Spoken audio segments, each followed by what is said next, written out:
Hello everyone and welcome back to our YouTube channel.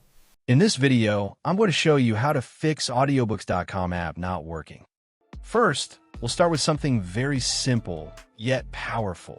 So over the time, apps store temporary files to load faster, but sometimes those files get corrupted and the app starts acting weird. To resolve this issue, we will first head over to our device settings. From here, scroll down and tap on General.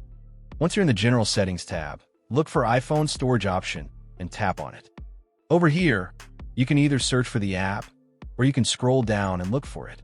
Then tap on the app. On the next screen, you need to tap on the Offload app option. A confirmation pop-up will come up. Now tap on the Offload app option here. It'll take a bit for processing, and then a reinstall button will show up. Simply tap on it to reinstall the app. This should resolve the issue, but if it doesn't, then you need to check if the app is running an older version. Head over to App Store.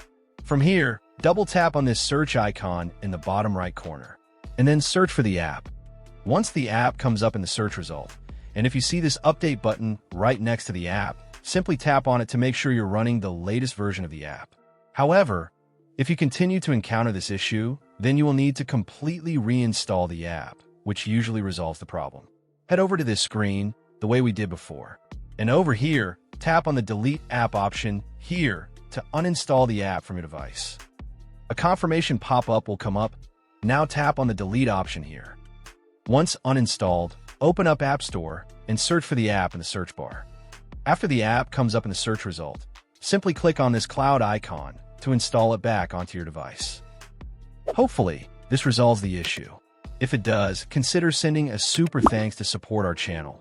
And also don't forget to hit the subscribe button. We'll see you in the next video.